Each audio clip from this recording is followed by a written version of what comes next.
만삭의 새엄마를 잔혹하게 살해한 최연소 1급 살인마 11살의 조던 브라운. 아이는 유년 시절 전체를 감옥에서 보내야 했죠. 하지만 9년 만에 밝혀진 충격적인 진실은 그가 완전한 무죄였다는 겁니다.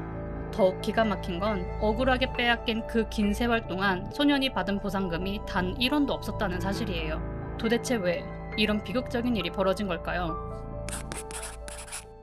이야기는 2009년 2월 펜실베니아주의 평화롭고 조용한 마을 원펌에서 시작됩니다. 당시 11살이었던 조던 브라운은 아버지 크리스 브라운의 둘도 없는 단짝이었어요. 홀로 조던을 키워온 크리스에게 조던은 삶의 전부였고 조던 역시 아빠를 세상에서 가장 존경하고 따랐죠. 두 사람은 야구도 하고 축구도 하고 시골 마을답게 주말이면 함께 사냥을 다니며 시간을 보냈습니다. 그러던 어느 날 이 모자라지도 남부럽지 않은 단란한 가정에 새로운 변화가 찾아옵니다. 아빠 크리스가 26살의 젊고 활기찬 여성 켄지 호크와 사랑에 빠진 거였죠. 켄지에게는 이미 전 남편과의 사이에서 낳은 두 어린 딸 7살 제네사와 4살 에들린이 있었습니다. 자연스럽게 두 가족은 합쳐졌고 한 집에서 다 함께 살기 시작했어요. 갑자기 2명의 여동생이 생긴 조던이었지만 켄지를 엄마라고 부를 만큼 가족 간의 사이는 꽤나 화목했습니다. 게다가 켄지의 뱃속에는 크리스와 켄지 사이에서 태어날 새로운 아기 남동생 크리스토퍼가 자라고 있었죠. 아기의 옷을 빨아두고 기저귀를 준비하며 온 가족이 새 생명의 탄생을 설레는 마음으로 기다리고 있었습니다. 하지만 그 행복은 2009년 2월 20일 몹시도 춥던 그날 아침 산산조각 나버립니다.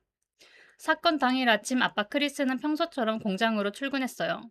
당시 임신 8개월 반이었던 켄지는 1층 침실에서 자고 있었고 11살 조던과 7살 제네사는 학교에 갈 준비를 하고 있었죠. 조던과 제네사는 평소처럼 등교버스를 타기 위해 집을 나섰고 8시 15분쯤 버스에 탑승해 학교로 향했습니다. 집에는 잠든 켄지와 4살 막내 에들린만 남아 있었어요. 그리고 1시간 뒤인 아침 9시쯤 집 주변 정원 정리를 하러 온 작업자가 집 문 앞에서 울부짖고 있는 4살 에들린을 발견합니다. 아이는 엄마가 죽은 것 같아요 라며 울먹였고 작업자는 곧바로 911에 신고를 했죠. 현장에 출동한 경찰과 구급대원은 차마 눈을 두고 볼 수 없는 끔찍한 광경을 목격합니다. 26살의 켄지 오크가 침대에 누워 머리 뒤쪽에 총을 맞고 즉사해 있었던 거예요. 뱃속에 8개월 된 태아 역시 숨을 거둔 상태였죠. 잔혹한 총격 살인이었습니다. 경찰은 즉시 수사에 착수했어요. 출근했던 아빠 크리스는 소식을 듣고 달려와 마당에 주저앉아 오열했어요. 경찰은 아빠를 조사했지만 그의 공장 알리바이는 확실했고 손에는 총기 잔류물도 전혀 나오지 않아 용의선상에서 즉시 제외되었습니다. 그렇다면 범인은 누구였을까요? 경찰의 시선은 집 안에 있던 아이들에게로 향했습니다. 경찰이 초등학교를 찾아가 11살 조던과 7살 제네사를 조사하던 중 이상한 정황들을 포착하기 시작해요. 조던은 경찰에게 아침에 집을 나설 때 차고 근처에 검정색 트럭이 서 있었다고 진술했어요. 그런데 2차 조사에서 조던의 진술이 조금 바뀌었습니다. 트럭 안에 어떤 사람이 모자를 쓰고 엎드려 있었다는 식으로 내용이 덧붙여진 거죠. 경찰은 11살 아이가 거짓말을 만들어내고 있다고 의심하기 시작했어요. 결정적으로 7살 동생 제네사의 2차 진술에서 폭탄 같은 증언이 나왔습니다. 제네사는 아침에 조던이 총을 어딘가로 옮기는 것을 봤고 집을 나오기 전 쿵 하는 총소리 같은 큰 소리를 들었다고 말한 겁니다. 경찰은 집안을 수색했어요. 그리고 조던의 방에서 아빠에게 크리스마스 선물로 받은 아동용 사냥총을 발견했죠. 놀랍게도 총구에서는 방금 사격한 듯한 매캐한 총기 냄새가 나고 있었습니다. 게다가 집 밖 진입로 근처에서는 사용한 지 얼마 안 된 깨끗한 산탄총 탄피까지 발견되었고 조던의 옷에서는 총을 쐈을 때 남는 총기 잔류물 흔적까지 부착되었어요. 사건 발생 불과 18시간 만인 다음날 새벽 3시 모두가 자고 있던 시간에 경찰이 들이닥칩니다. 그리고 아빠 크리스 품에서 울고 있던 11살 조던의 손에 수갑을 채워 연행해 가죠. 범행 동기는 새로 태어날 아기에 대한 질투심. 경찰과 검찰은 11살 조던이 새엄마와 동생이 생기는 것에 질투를 느껴 아동용 사냥총으로 새엄마의 머리를 쏘아 살해한 뒤 평소처럼 등교버스를 타고 학교로 간 냉혈한 잔혹 살인마라고 단정지었습니다. 체포 당시 펜실베니아주 법에 따라 11살 조던에게는 성인과 똑같은 성인 재판 기준의 1급 살인과 태아 살인 혐의가 적용되었습니다. 이대로 조던은 가석방 없는 무기징역을 받아 평생 감옥에서 나올 수 없는 비극적인 상황이었던 거죠. 아이에게 맞는 죄수복이 없어 어른용 죄수복의 소매와 바지깃을 몇 번 접어 입힌 모습은 미국 전역에 커다란 충격을 주었습니다. 하지만 단 한 사람, 아빠 크리스만은 세상의 모든 비난을 온몸으로 막아서며 아들의 무죄를 주장했습니다. 내 아들은 절대 거짓말을 할 아이가 아니다.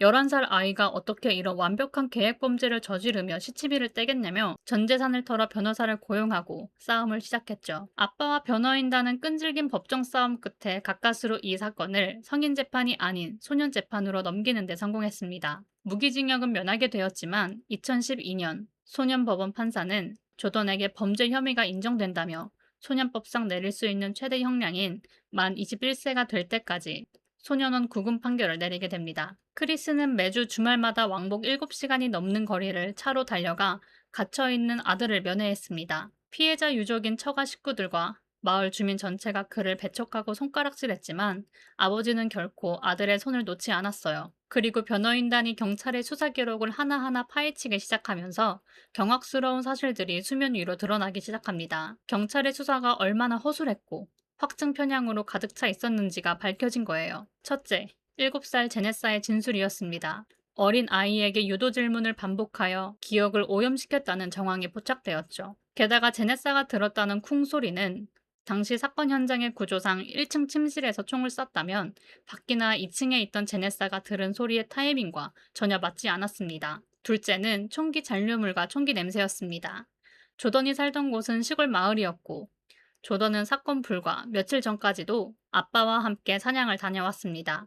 옷에 총기 흔적이 묻어있고 사냥총에서 냄새가 나는 것은 사냥을 다니는 아이에게 너무나 자연스러운 일이었던 거죠. 셋째, 시간적 불가능성이었습니다. 조던이 1층에서 잘 자고 있던 새엄마에게 접근해 머리에 총을 쏘고 총을 다시 자기 방에 가져다 놓은 뒤 탄피를 주워 외투 주머니에 넣고 아무런 피도 묻히지 않은 채 동생과 함께 버스를 타러 걸어 내려갔다. 이 모든 과정에 걸린 시간은 단 몇 분에 불과했습니다. 11살 아이가 혈흔 한 방울 묻히지 않고 이런 완벽 범죄를 저지르는 것은 물리적으로 불가능에 가까웠습니다. 무엇보다 경찰은 조던이 처음부터 일관되게 진술했던 검은색 트럭을 완전히 무시했습니다. 알고 보니 피해자인 켄지 호크에게는 과거 상습적으로 살해 협박을 가해 법원으로부터 접근 금지 명령까지 받은 전 남친이 있었습니다. 그리고 그 전 남친이 타던 차종이 바로 조던이 보았다고 말했던 그 검은색 트럭이었던 겁니다. 하지만 경찰은 11살 조던을 범인으로 찍어 누르는 데만 혈안이 되어 전 남친의 알리바이나 차량 수색을 제대로 하지 않은 채 그냥 넘어가 버린 상태였죠. 지루하고 끔찍한 법정 공방은 무려 9년 동안이나 이어졌습니다. 11살이었던 조던은 소년원과 구금시설에서 청소년기를 전부 보내며 21살의 청년이 되었죠. 마침내 2018년 펜실베니아주 대법원은 만장일치로 역사적인 판결을 내립니다. 조던 브라운이 범인이라는 증거는 턱없이 부족하며 유죄를 입증하지 못했다. 조던 브라운에게 완전한 무죄를 선고한다. 라고요. 9년 만에 마침내 아들의 명예가 회복되는 순간이었습니다. 아빠 크리스와 조던은 참았던 눈물을 흘렸죠. 하지만 이 사건의 비극은 여기서 끝이 아니었습니다. 억울하게 유년시절과 청소년기를 감옥에서 보낸 조던은 자신을 억울하게 범인으로 몰아간 수사관들을 상대로 민사 손해배상 소송을 제기했습니다. 그러나 펜실베니아주에는 억울한 옥살이에 대한 자동 보상법이 없었고 연방 배심원단은 경찰이 악의를 가지고 증거를 조작했다고 보기는 어렵다며 2024년 12월 경찰의 손을 들어주었습니다. 결국 조던은 빼앗긴 9년의 세월에 대해 단 1달러의 보상금도 받지 못했습니다.